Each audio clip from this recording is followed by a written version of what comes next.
सुप्रभात बच्चों, सुप्रभात बच्चों। आज हम कक्षा 4 आपकी पाठ्य पुस्तक का अध्याय 9 नए जूते, जिसका नाम है नए जूते का अध्ययन करेंगे। ये नए जूते एक कहानी है।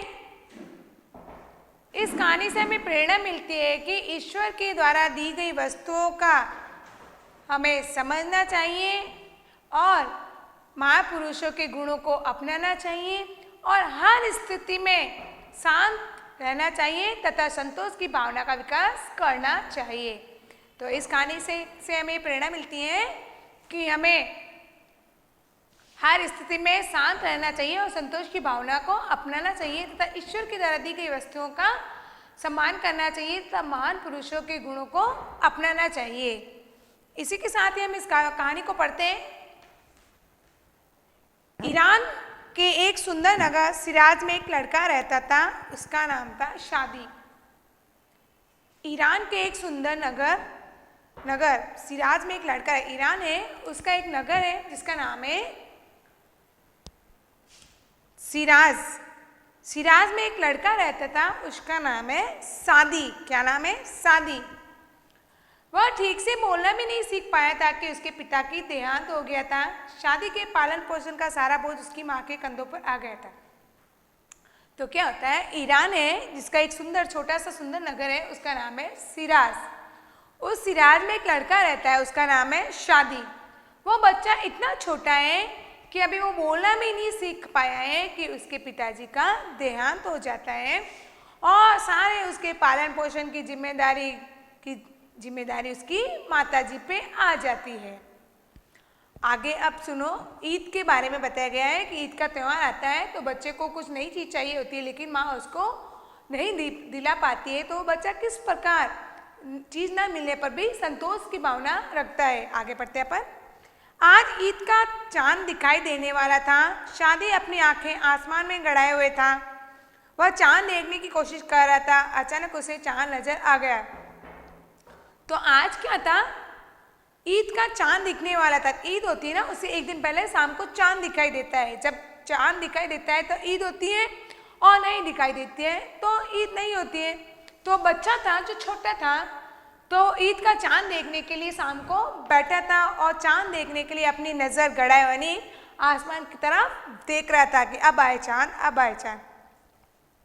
अचानक उसको चांद दिखाई देता है। अचानक शाम होती है, उसको चांद दिखाई देता है और वो दौड़ता हुआ अपनी माँ के पास पहुँचा। अब चांद को देखकर बच्चा इतना खुश होता है कि दौड़कर अपनी अम्मी या माँ के पास पहुँचता है। खुशी में माँ से लिपट कर बोला, अम्मी अम्मी देखिए चांद दिख गया, कल ईद होगी ना। तो इतना खुश होता है, दौड़कर अपनी मम्मी के पास जाता है और उसे लिपट जाता है और कहता है कि मामा चांद दिख गया है, कल ईद होगी ना। तो ऐसा बच्चा क्यों कह रहा है? क्योंकि शायद हो सकता है उसको ईद के दिन कुछ मिलने वाला है। हाँ, वो इसका इंतजार कर रहा था। तब वो बच्चा आसमान में चांद को देखने के लिए आंखें गड़ाए हुए था। तो जैसे ही चांद दिखाई देता है वो बच्चा बहुत खुश होता है। तो आगे देखते हैं उनको क्या मिलने वाला था ईद के दिन। माँ ने मुस्कुराते हुए कहा, हाँ बेटा कल ईद होगी। शादी बोला, अम्मी मेरे नए जूते अभी तक नहीं आए, आपने कहा था ना कि ईद से पहले दिला देगी। अब देखो पता चला ना, बच्चे को ईद के दिन कुछ मिलने वाला था, इसलिए बच्चा खुश था और चांद को देखने के लिए उत्सुक था। तो चांद को देखकर बच्चा माँ के पास जाता है और उनको लिपट कर बोलता है, मामा चांद दिखाई दिया है ना, कल ईद होगी ना। तो माँ को पता है बच्चा क्यों पूछ रहा है। तो माँ मुस्कुरा कर बोलती है, हाँ बेटा कल ईद होगी। तो बच्चा कहता है कि माँ ईद होगी, तो आपने कहा था कि ईद के पहले मुझे जूते दिला देगी, तो आपने जूते क्यों नहीं दिलाए? यह सुनकर माँ के चेहरे पर उदासी छा गई। शादी के पिता की मृत्यु के बाद वे किसी न किसी तरह अपने लाडले बेटे की हर जरूरत को पूरी कर रही थी। इस ईद पर नए कपड़े तो जैसे तैसे मिल गए, लेकिन नए जूते कहाँ से मिले? अब जैसे ही बच्चे ने कहा कि आपने मुझे कहा था कि नए जूते दिला देगी ईद को, लेकिन आए नहीं, तो ये सुनते ही माँ के चेहरे पर उदासी आ जाती है। क्यों उदासी आ जाती है? क्योंकि बच्चे के पिताजी का देहांत हो जाता है और माँ जैसे तैसे उसका बच्चे का पालन पोषण करती है, ईद के लिए नए कपड़े भी लेके आ जाती है, लेकिन नए जूते दिलाना उनके लिए अभी संभव नहीं था, तो अपने बच्चे को नए जूते न दिलाने के कारण वह उदास हो जाती है।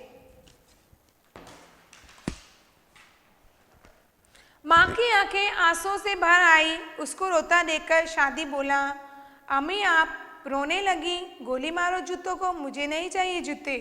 अब माँ जब उदास हो जाती है, अपने बच्चों को कुछ दिला नहीं पाती है, जूते नहीं दिला पाती है, तो उदास हो जाती है और ऐसा सोचकर उसकी आंखों में आंसू भर आते हैं। तो जब शादी अपनी माँ को रोते हुए देखता है तो शादी बोलता है, माँ आप गोली मारो जूतों को, मुझे नहीं चाहिए ऐसे जूते जो मेरी माँ को रुला दे। तो मुझे ऐसे जूते नहीं चाहिए जिससे मेरी माँ दुखी होए। तो माँ आप मुझे जूते नहीं चाहिए, लेकिन आप रो मत। लेकिन रात को बिस्तर पर लेटकर वह सोचने लगा, खुदा ने हमें गरीब क्यों बनाया, कल ईदगाह पर मेरे दोस्त मेरा मजाक उड़ाएंगे। ऐसा सोचते सोचते उसकी आग लगी। माँ को तो वो सांत्वना दे देता है, माँ आप रोइए मत, मुझे जूते नहीं चाहिए। लेकिन जब वो रात को बिस्तर पर सोता है तो सोते सोते सोचता है कि खुदा ने हमें इतना गरीब क्यों बनाया है, कि हमें इतना गरीब क्यों बनाया है कि माँ मुझे जूते भी नहीं दिला पा रही है। और कल तो ईद है, और ईद के दिन क्या होता है, सब नमाज अदा करने के लिए ईदगाह जाते हैं। तो वो सोचता है कि कल तो ईदगाह जाना है और सब मेरे दोस्त तो नए कपड़े नए जूते पहन के आएंगे, लेकिन मेरे जूते फटे हुए हैं, उनको देखकर लोग मेरा मजाक उड़ाएंगे। और ऐसा सोचते सोचते बच्चे को नींद आ जाती है। अब वो नींद में क्या सपना देखता है उसके बारे में बताया जा रहा है। आधी रात बीत चुकी थी। उसने एक सपना देखा। सपने में अचानक प्रकाश की एक किरण चमकी और हल्की सी आहट हुई। तो आधी रात हो गई थी, बच्चा सो गया था, आधी रात हो गई। तो आधी रात में बच्चे को बीच में सपना आता है। क्या आता है, सपने में अचानक प्रकाश की किरण चमकती है और हल्की सी आहट, धीरे से आवाज आती है और ऐसा सुनकर शादी घबरा जाता है। ये सब सपने में ही चल रहा है और डर के मारे उसे पसीना पसीना छूटने लगता है। ऐसी स्थिति को देखकर बच्चा डर जाता है और जब डरता है तो डर के मारे उसे पसीना पसीना छूटने लगता है। उसने देखा सामने एक सुंदर चेहरे वाला व्यक्ति खड़ा है। उसने शादी से कहा, आओ मेरे साथ, मैं तुम्हें एक जगह दिखाता हूँ। अब वो सपने में क्या देखता है कि उसके सामने एक सुंदर आदमी खड़ा है और वो शादी को कह रहा है कि आओ मेरे साथ, मैं तुमको एक जगह दिखाता हूँ। वहाँ पहुँचकर खुदा के बारे में तुम्हारी सारी शिकायतें दूर हो जाएगी। और वो कहता है कि जब तुम मेरे साथ चलोगे तो खुदा से जो तुम्हारी शिकायतें हैं उन सबको देखकर तुम्हारी शिकायतें दूर हो जाएगी। शादी ने देवदूत के बारे में सुना था। वह समझ गया कि वह कोई देवदूत है। अब शादी ने देवदूतों के बारे में सुना था तो समझ गया था कि जरूरी कोई देवदूत है। वह डर और घबराहट को भूलकर उसके साथ चला गया। थोड़ी देर बाद में वे दोनों आलीशान इमारत के सामने खड़े थे।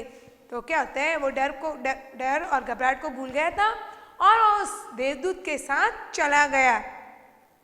और थोड़ी देर बाद देखते हैं कि वो एक बहुत ही बड़ी आलीशान इमारत के सामने खड़े हैं और देवदूत ने इमारत की तरफ इशारा करके कहा, मेरे प्यारे बच्चे आगे बढ़ो और दरवाजा खोलकर अंदर जाओ। अब देवदूत क्या करते हैं, बाहर से एक बच्चे को उस आलीशान इमारत के सामने खड़ा कर देते हैं और इमारत के सामने उंगली करते हुए कहते हैं, मेरे प्यारे बच्चे इस दरवाजे को खोलो और तुम इसके अंदर जाओ। अब आगे का अध्याय हम अगले वीडियो में पढ़ेंगे। धन्यवाद।